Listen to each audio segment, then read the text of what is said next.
Chinese cars are going to take over the world. Actually, of course, they're not going to take over the world. Cars aren't sentient, they can't do that. What I mean is that the Chinese car manufacturing industry is going to take over the car world. That's what I meant. Now, we all think about Chinese cars, you know, a little bit of a snigger. We just reckon they only make cheap little knockoffs of Western cars and, you know, people produce videos on them, stuff like that. It's not like that really though. You see, the Chinese have actually been leaders in EV technology for quite a while now because they've been selling them in the home market for a long time and in other markets as well. For instance, Chinese cars are very popular in Norway. In fact, Norway is the first country where people buy more electric cars than internal combustion engine cars.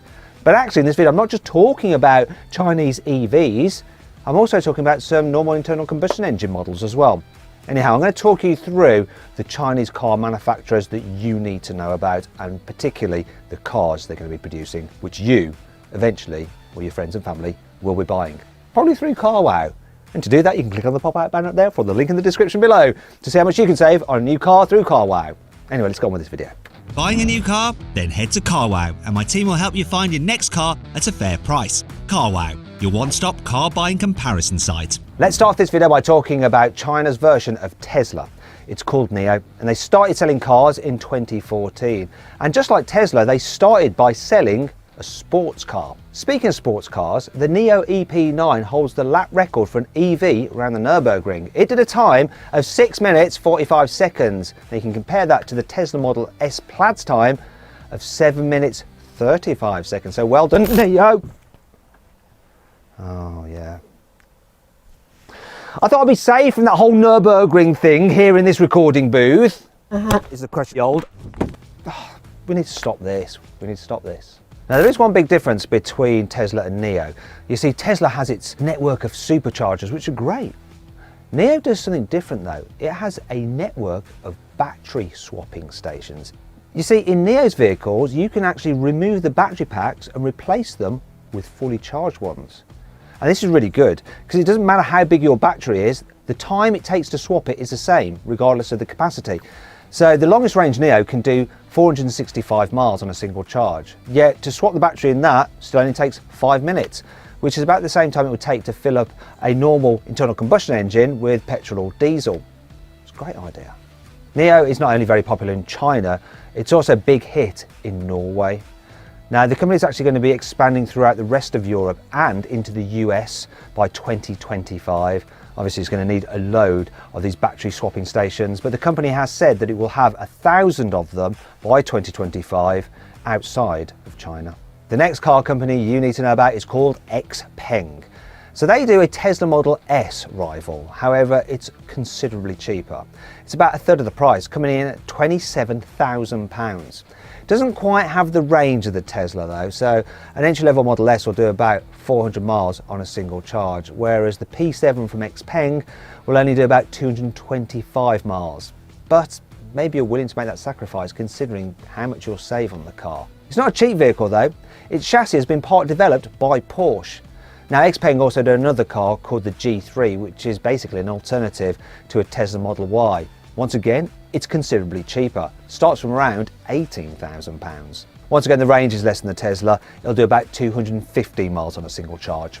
Another way that the XPeng is similar to a Tesla, but cheaper, is the fact that it has biohazard control. So obviously with Teslas you have the biohazard air filter.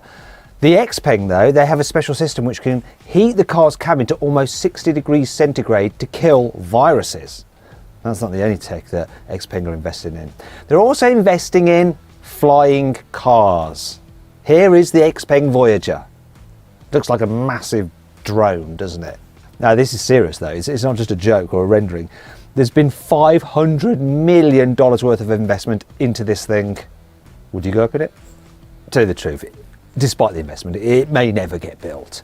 But the P7 is being built and it's on sale already in Norway, and XPeng plan to actually sell that car in other Scandinavian countries, and they'll obviously start to sell it in the rest of Europe as well. The next company is called BYD. Now BYD have been selling cars in China for a long time, but they sell an electric car also in Norway called the Tang, and it's effectively a Tesla Model X rival. However, the range isn't as good as the Tesla. It's 250 miles. Still, its batteries are quite clever. Now, one of the problems with lithium-ion batteries is safety.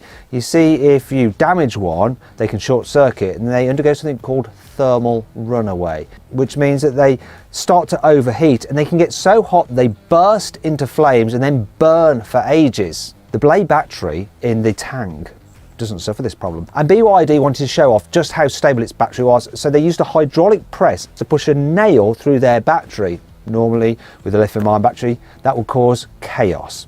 With this one, it didn't. In fact, it didn't really overheat at all. Now, this technology is really impressive, and it's one of the reasons that Tesla may actually take the battery tech from BYD to use in its cars.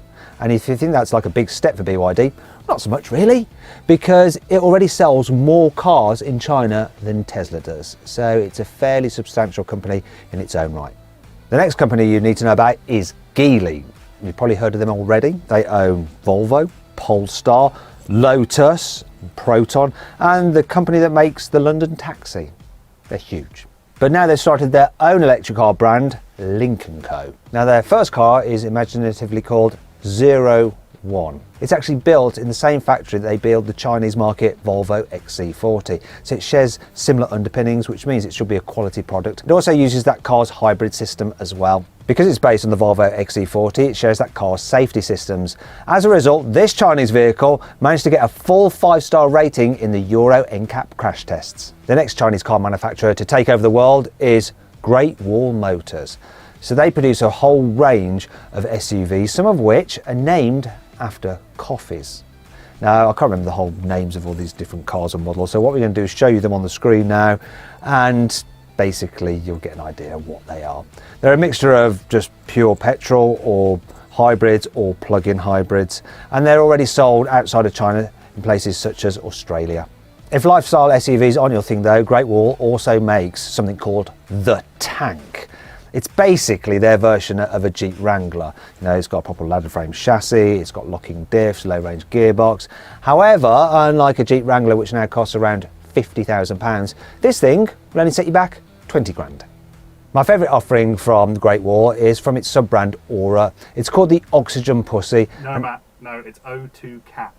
It's called the O2 Cat. Anyway, it's a little cutesy electric car to rival the Fiat 500e and the Mini Electric.